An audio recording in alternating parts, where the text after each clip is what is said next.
Hello दोस्तों, आप सभी का स्वागत है मेरे यूट्यूब चैनल पे। आज हम लोग क्लास 8 का हिंदी का जो बुक है किसलय, उसका चैप्टर 1 पढ़ेंगे और ये एक कविता है। ठीक है, अब इसमें हम लोगों को पढ़ना है। इस कविता का शीर्षक क्या है? तू जिंदा है तो। इसका क्या है? शीर्षक क्या है कि तू जिंदा है तो। अगर तू जिंदा है तो तुम्हें ये कार्य करना चाहिए। इस कविता के माध्यम से लोगों को ये बताया गया है, लोगों को ये मोटिवेट करने का काम किया गया है कि अगर आप जिंदा हैं तो आपको ये कार्य करने चाहिए। अपने आप को मतलब ऊर्जावान महसूस करना चाहिए, अपने आप को कभी लो महसूस नहीं करना चाहिए। इस कविता में ये बताया गया है। ठीक है, और इस कविता के राइटर कौन है, यानी कि ये भी आपसे प्रश्न बनता है, तो ये आपको पता होना चाहिए कि तू जिंदा है तो कविता के राइटर कौन है? शैलेंद्र, शंकर शैलेंद्र है। कौन है? शंकर शैलेंद्र। तो ये आपको पता होना चाहिए। ठीक है, अब आइए शुरुआत करते हैं और पढ़ना आरंभ करते हैं। इस कविता में क्या है कि तू जिंदा है तो, यहाँ पे देख लेते हैं कि ये बताता क्या है कि कविता गहरे जीवन राग और उत्साह को प्रकट करती है। यानी कि ये कविता क्या प्रकट करना चाहती है? जीवन के गहरे राग और उत्साह को प्रकट करती है। और इस जीवन राग में अतीत के दुखदाई पलों को भूलकर आशा और जीत की नई दुनिया का स्वागत करने की प्रेरणा है। यानी कि अगर आप इस कविता को पढ़िएगा तो आपको एक प्रेरणा मिलेगा, आपको एक ऊर्जा मिलेगा फिर से नया कुछ करने का। जीवन में जितने भी दुख है, जितने भी संकट है, जितनी भी पीड़ा है, उन सबको भूल करके एक नई शुरुआत करने का आशा की किरण दिखाई देता है जब आप इस कविता को पढ़ते हैं। तो बहुत ही खूबसूरत कविता है। तो आइए पढ़ना आरंभ करते हैं। तो क्या है कि तू जिंदा है तो जिंदगी की जीत में यकीन कर। क्या है कि तू जिंदा है तो जिंदगी की जीत में यकीन कर, अगर कहीं है स्वर्ग तो उतार ला जमीन पर।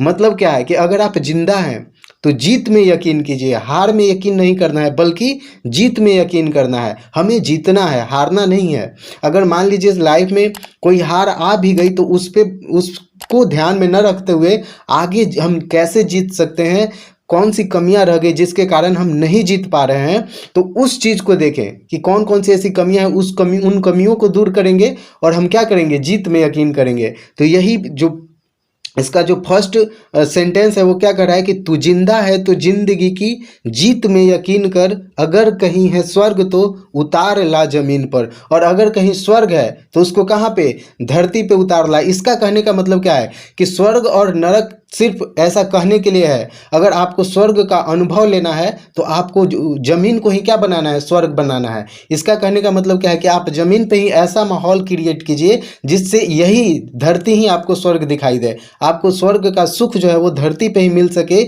इसके लिए इन्होंने क्या बोला कि तू जिंदा है तो जिंदगी की जीत में यकीन कर, अगर कहीं है स्वर्ग तो उतार ला जमीन पर।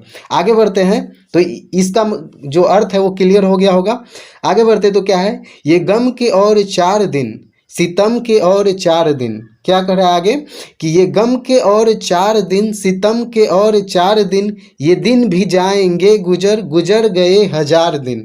मतलब क्या है कि ये गम के और 4 दिन, सितम के और 4 दिन। यानी कि मनुष्य के लाइफ में मनुष्य बहुत निराश हो जाता है जब उसके लाइफ में क्या आ जाता है? बहुत सारे दुख और विपत्ति आ जाती है। तो मनुष्य क्या हो जाता है? बहुत घबरा जाता है और मतलब अपने आप को डीमोटिवेट कर लेता है। तो यही ये इसमें बताने की कोशिश कर रहे हैं जो कवि हैं, वो क्या बताने की कोशिश कर रहे हैं कि ये गम के और 4 दिन, सितम के और 4 दिन। यानी कि ये जो गम के है ये मात्र और 4 दिन का है, बाकी तो फिर ये गम जाएंगे गुजर। तो क्या करें कि ये दिन भी जाएंगे गुजर, गुजर गए 1000 दिन। जैसे 1000 दिन हमारे लाइफ में गुजर गए हैं, ठीक उसी तरीके से ये गम का भी कोई ठिकाना नहीं है। ये भी तुरंत का तुरंत क्या हो जाएगा? ये गम की औकात नहीं है कि आपको डिमोटिवेट कर ले।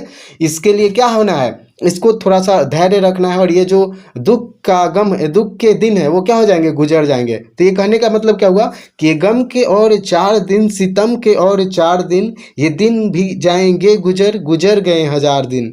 कभी तो होगी इस चमन में, कभी तो होगी इस चमन पे भी बहार की नज़र, अगर कहीं है स्वर्ग तो उतार ला जमीन पर। मतलब क्या है कि कभी तो होगी इस चमन पे भी बहार की नज़र।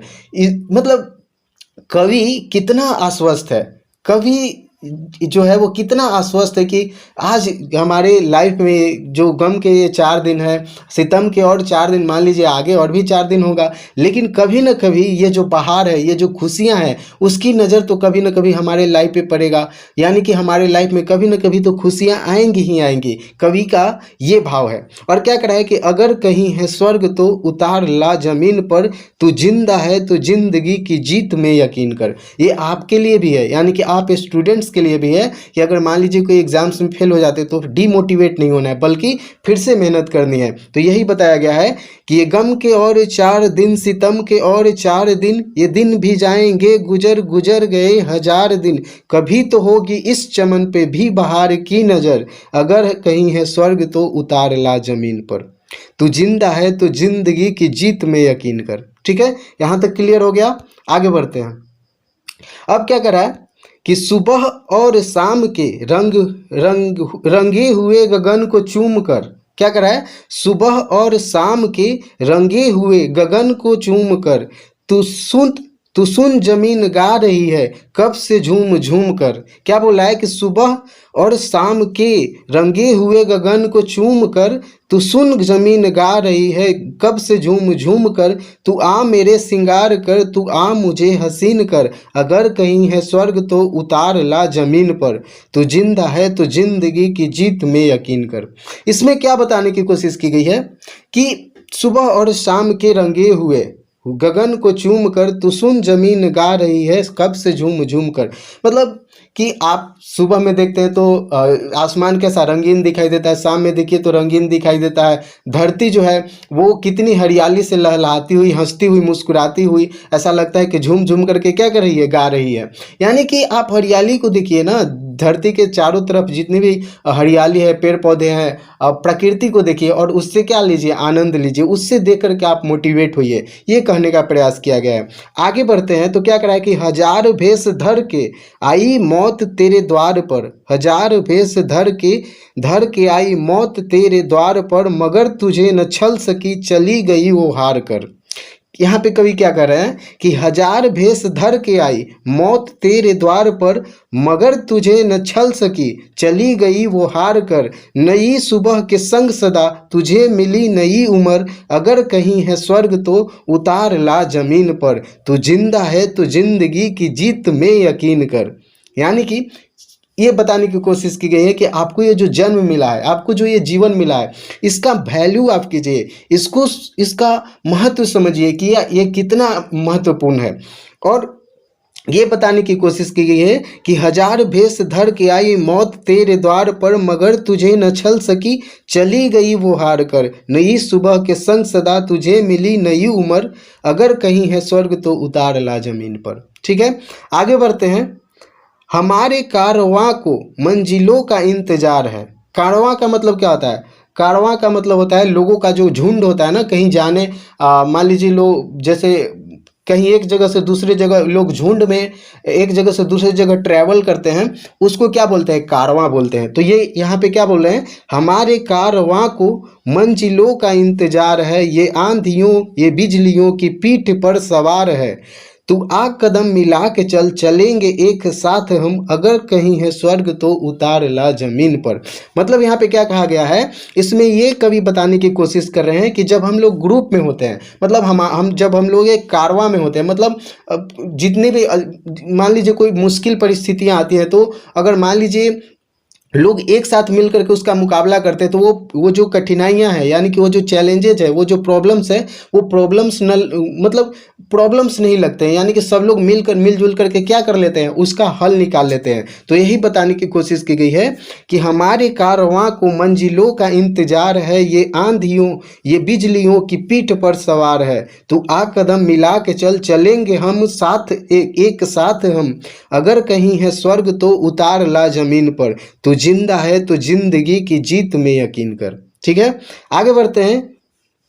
इस पैराग्राफ में कवि क्या लिखते हैं कि जमी के पेट में पली आगन, जमी के पेट में पली अगन, पले हैं जल जले, टिके न टिक सकेंगे भूख रोग के स्वराज ये, मुसीबतों के सर कुचल चलेंगे एक साथ हम, अगर कहीं है स्वर्ग तो उतार ला जमीन पर, तू जिंदा है तो जिंदगी की जीत में यकीन कर। यानी कि इसमें कवि क्या बताने की कोशिश कर रहे हैं कि जमी के पेट में पली अगन, पले हैं जल जले, टिके टिके न टिक सकेंगे भूख रोग के स्वराज ये, रोग के स्वराज ये, मुसीबतों के सर कुचल चलेंगे एक साथ हम, अगर कहीं है स्वर्ग तो उतार ला जमीन पर, तू जिंदा है तो जिंदगी की जीत में यकीन कर। यानी कि जमीन के पेट में क्या है? अगन है। हम लोग देखते हैं यहाँ पे कवि क्या बताने की कोशिश कर रहे हैं कि जमी के पेट में, यानी कि धरती के अंदर क्या है? हम लोग ज्योग्राफी में क्या पढ़ते हैं कि धरती के पेट में क्या, उससे ज्वालामुखी निकलती है, उससे जलजले आते हैं। जलजले कहने का मतलब क्या है? भूकंप आता है, ठीक है, ज्वालामुखी निकलती है। तो ये क्या बता रहे हैं कि जमी के पेट में पली अगन, पले हैं जल जले, टिके टिके न टिक सकेंगे भूख रोग के स्वराज ये, रोग के स्वराज ये, मुसीबतों के सर कुचल चलेंगे हम साथ एक साथ हम। मतलब कि टिके न टिक सकेंगे भूख रोग के स्वराज ये, मुसीबतों के सर कुचल, यानी कि हमारे लाइफ में मुसीबतें ज़्यादा दिन तक टिक नहीं सकती हैं, क्योंकि हम लोग जब साथ मिल करके इन सारे प्रॉब्लम्स को, सारी समस्याओं का सामना करेंगे अपनी दृढ़ता के साथ, तो कोई भी किसी भी प्रकार की दुख और विपत्ति है वो ज़्यादा दिन तक नहीं टिक सकती है। आगे क्या है? आगे कवि ने क्या लिखा है कि बुरी है आग पेट की, बुरी है आग पेट की, बुरे हैं दिल के दाग ये, न दब सकेंगे एक दिन बनेंगे इंकलाब ये, गिरेंगे जुल्म के महल बनेंगे फिर नवीन घर, अगर कहीं है स्वर्ग तो उतार ला जमीन पर, तू जिंदा है तो जिंदगी की जीत में यकीन कर। ठीक है, और इसमें यह बताने की कोशिश की गई है, कवि ने किया है कि बुरी है आग पेट की, बुरे हैं दिल के दाग ये, न दब सकेंगे एक दिन बनेंगे इंकलाब ये, गिरेंगे जुल्म के महल बनेंगे फिर नवीन घर। मतलब क्या है कि जब कभी भी किसी के साथ अन्याय होता है तो ज़्यादा दिन तक नहीं टिक सकता है। यानी कि अन्याय करने वाले लोग ज़्यादा दिनों तक नहीं टिक सकते हैं न्याय के सामने। आपने सुना होगा कि बोला जाता है कि सत्यमेव जयते, एक क्या है, एक वाक्यांश है कि सत्यमेव जयते, जिसमें क्या बोला जाता है कि ये सत्य की ही विजय होती है, यानी कि सत्य के सामने असत्य कभी टिक नहीं सकता है। तो इसी में ये बताने की कोशिश कर रहे हैं कवि शंकर शैलेंद्र जी कि बुरी है आग पेट की, बुरे हैं दिल के दाग ये, न दब सकेंगे एक दिन बनेंगे इंकलाब ये, गिरेंगे जुल्म के महल बनेंगे फिर नवीन घर, अगर कहीं है स्वर्ग तो उतार ला जमीन पर, तू जिंदा है तो जिंदगी की जीत में यकीन कर। आई होप ये जो कविता है बहुत ही अच्छा लगा होगा और ये समझ में आया होगा, इसका मतलब क्या है ये भी समझ में आया होगा। और यहाँ पे कुछ वर्ड्स दिए हुए हैं, इनको क्या कर लेना है? याद कर लेना है, मतलब समझ लेना है। यकीन का मतलब क्या होता है? भरोसा करना। यकीन का मतलब क्या होता है? भरोसा करना। सितम का मतलब क्या होता है? जुल्म। जुल्म मतलब क्या है? ज्यादती करना, अन्याय करना, मतलब किसी के साथ किसी का शोषण करना, किसी के साथ मारपीट करना क्या कहलाता है? सितम कहलाता है, जुल्म कहलाता है। गुजर का मतलब क्या होता है? बीतना। गुजर करने का, ये दिन भी जाएंगे गुजर, मतलब ये दिन भी क्या हो जाएगा? बीत जाएगा। बीतना मतलब क्या है? कि कट जाएगा, ये भी बोल सकते हैं। चमन मतलब क्या होता है? बाग या फिर फुलवारी। चमन का मतलब क्या होता है? बाग या फुलवारी। बहार का मतलब क्या होता है? शोभा या फिर सुंदरता। जुल्म का मतलब क्या होता है? अत्याचार। श्रृंगार का मतलब क्या होता है? श्रृंगार, जो सजना संवरना होता है उसको श्रृंगार बोलते हैं। कारवां का मतलब क्या होता है? काफिला। अभी बताएं कि जब लोग ग्रुप में एक जगह से दूसरी जगह जाते हैं तो उसको क्या बोलते हैं? कारवां या फिर काफिला बोलते हैं। जमी का मतलब क्या होता है? जमीन। और अगन मतलब आग, जलजले मतलब भूकंप, और स्वराज मतलब अपना राज्य। ठीक है, तो इस वीडियो में आई होप ये जो चैप्टर है जब जिंदा है तो तू जिंदा है तो ये कंप्लीट हो गया होगा और ये समझ में आया होगा। और ये कविता आपको कैसा लगा आप कमेंट बॉक्स में ज़रूर कमेंट करके बताइएगा। तो मिलते हैं नेक्स्ट चैप्टर में नेक्स्ट वीडियो के साथ, तब तक के लिए धन्यवाद। और अगर आप इस चैनल पे न्यू हैं तो प्लीज़ चैनल को सब्सक्राइब कर लीजिए, वीडियो को लाइक कीजिए और अपने फ्रेंड्स के साथ शेयर कीजिए। ठीक है, तो मिलते हैं नेक्स्ट वीडियो में, तब तक के लिए धन्यवाद।